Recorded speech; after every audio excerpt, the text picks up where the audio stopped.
Your actions might be up to you, but the outcomes are not. So stop judging yourself on whether or not you hit your targets. Instead, focus on how well you prepared for it. Focus on the process, not the outcome. Phil Van Treuren. The path to manifesting your dreams is paved with sacrifices that most are unwilling to make. As the Marines aptly put it, everybody wants to go to heaven, but nobody wants to die. The epicenter of transforming aspirations into reality lies in the crucible of self-discipline. Consider something as fundamental as nourishing our bodies. It's not merely a physical act, but a mental exercise in self-control. The real battle is commanding your mind to choose actions aligned with your highest good, even when the easy route beckons seductively. Yet more often than not, we succumb to the siren call of instant gratification, forsaking our long-term well-being for fleeting pleasures. Each day presents a myriad of choices, and far too frequently, we opt for those that undermine our deepest desires.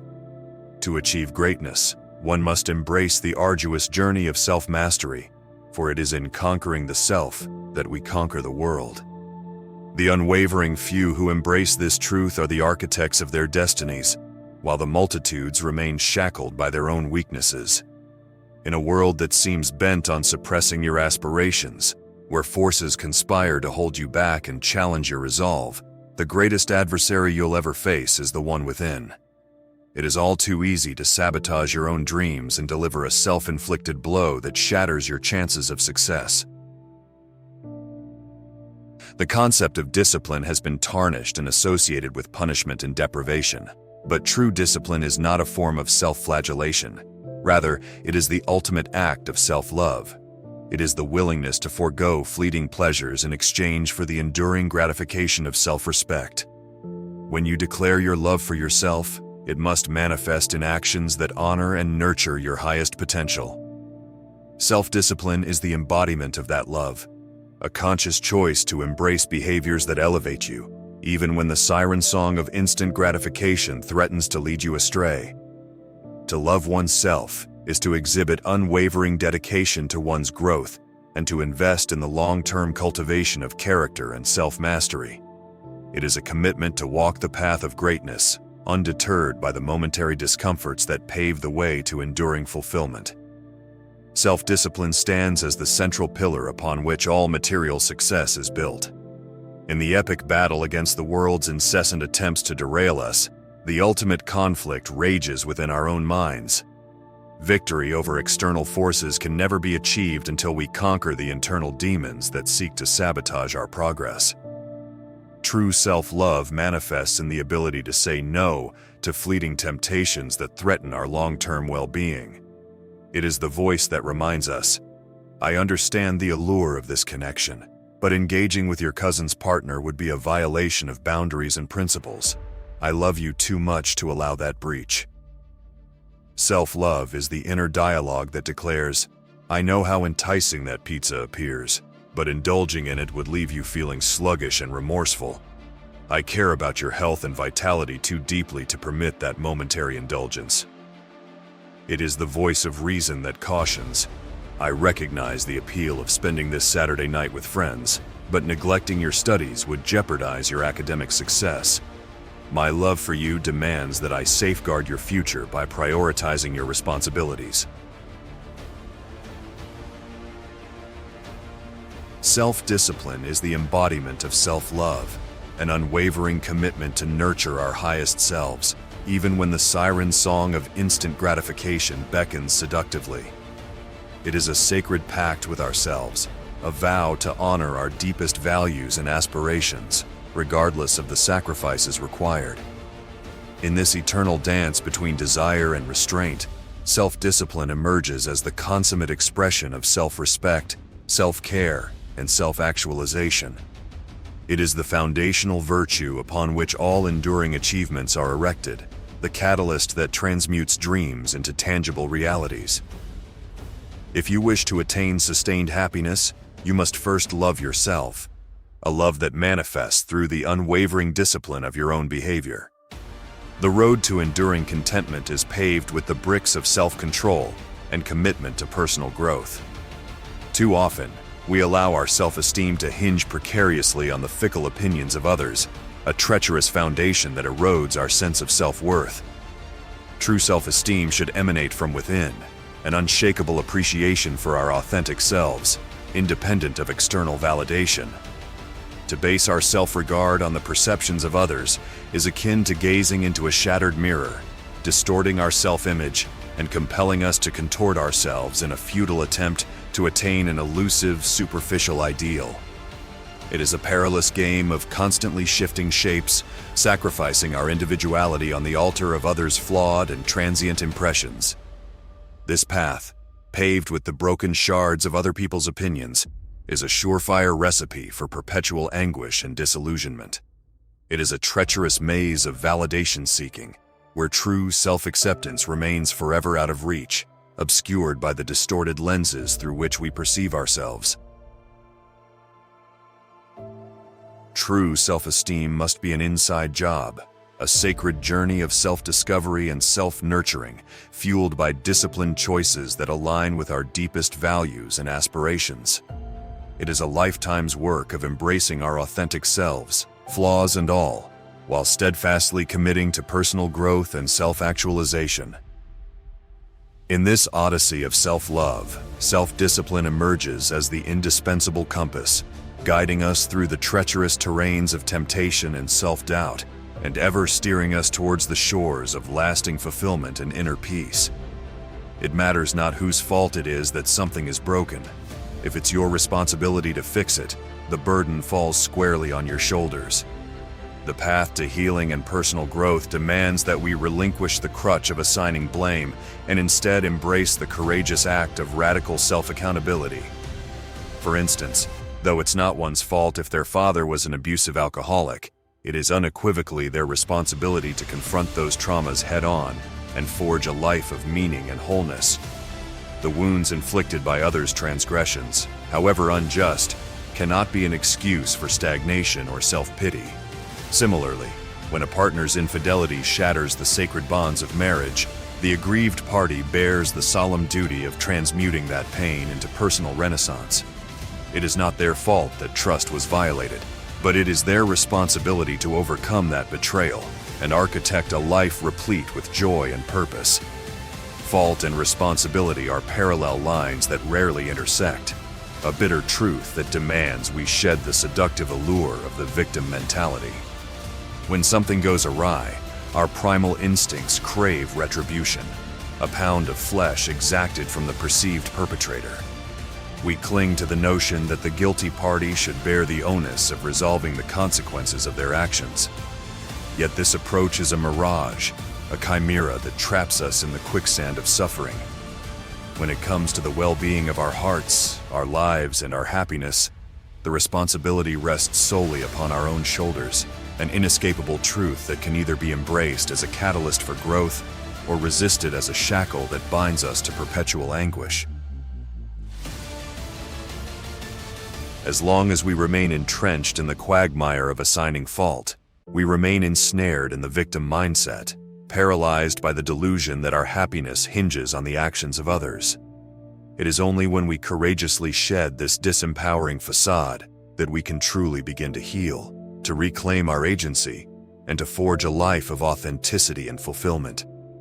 The road to true power lies in taking full responsibility for your life, for it is in this act of radical self-ownership that we unlock our limitless potential. Your heart, your happiness, your very existence, these are sacred domains over which you, and you alone, bear stewardship. While we may have the capacity to elicit fleeting smiles, laughter, or moments of joy in others, their enduring happiness is a realm that lies utterly beyond our control. The prerequisite for engaging with any individual should be rooted in the fundamental question: do they nourish and inspire me? Do they feed the flames of my growth and self-actualization? Take a moment to examine your recent digital interactions. Do those last 5 text messages emanate from individuals who are stoking the fires of your passion and potential? Or are they dousing the embers of your ambition with the waters of negativity and stagnation? Divert your gaze from the digital realm and survey your immediate surroundings. Are the people physically present in your life throwing nourishing logs onto the pyre of your dreams, or are they callously extinguishing your inner fire with the corrosive streams of their toxic influence? Our lives, our work, our families, these are the sacred altars upon which we must make offerings that truly matter. For if we are not actively enriching the lives of others, we are squandering the precious gift of our existence. True power resides not in the ephemeral validation of others, but in the unwavering commitment to continually better ourselves and uplift those around us. It is a path that demands ruthless discernment, a willingness to prune the deadwood that stunts our growth, and a relentless pursuit of environments and relationships that nurture our highest selves. We must be uncompromising in our standards, unyielding in our resolve to surround ourselves with those who fan the flames of our potential, and unafraid to sever ties with the toxic influences that seek to extinguish our inner fire.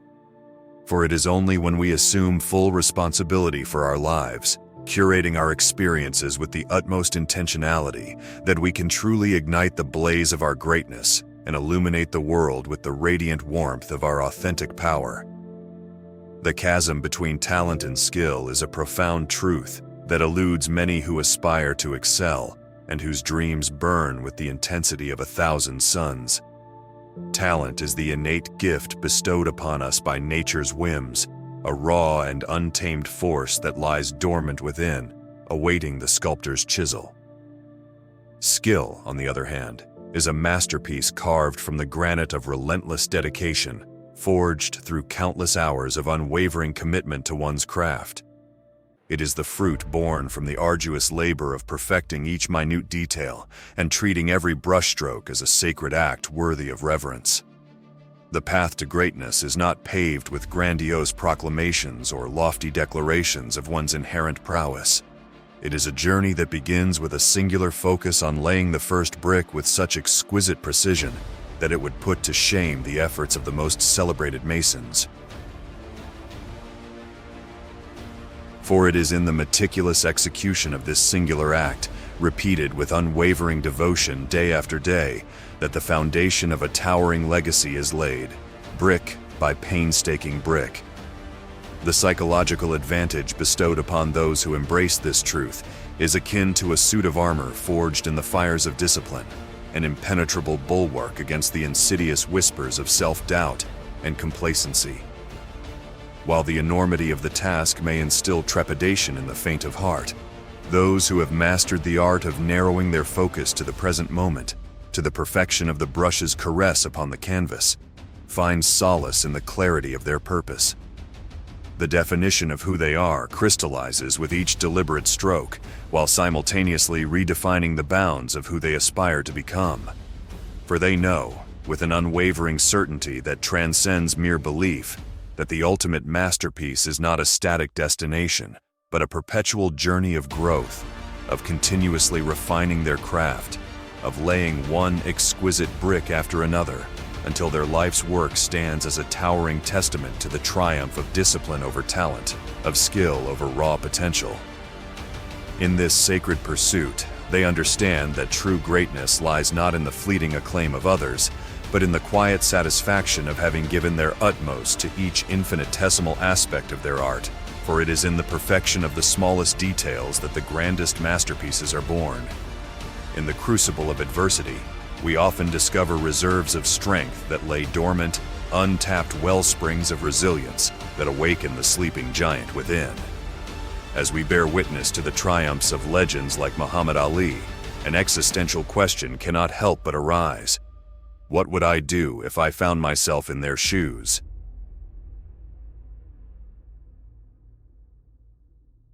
For some, the driving force is a profound fear, a primal dread of failure, of remaining shackled by self-imposed limitations. Yet, this fear is not a crippling force, but a motivating catalyst, a powerful impetus to attack life head-on and confront the very demons that would seek to hold us hostage. In the embryonic stages of this transformative journey, a remarkable shift in perspective takes root. The initial seeds of trepidation, once allowed to fester unchallenged, give way to a defiant stance toward confronting our deepest anxieties. The once pervasive fear that permeated our thoughts and tainted our experiences is met with a resolute inquiry. Why were you scared in your bed the night before? Why did you permit this phantom to ruin your day, to rob you of the simple joys of breakfast, when the true test lay hours ahead?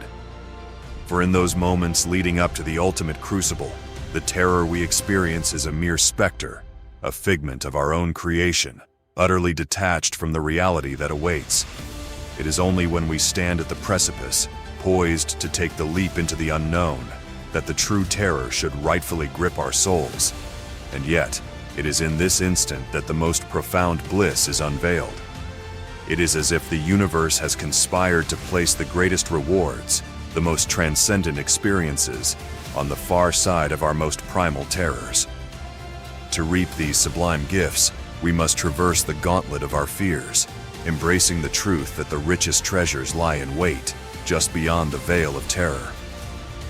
In this journey of self-discovery and personal mastery, we come to realize that the greatest obstacles are not external forces, but the insidious whispers of self-doubt that echo within our own minds.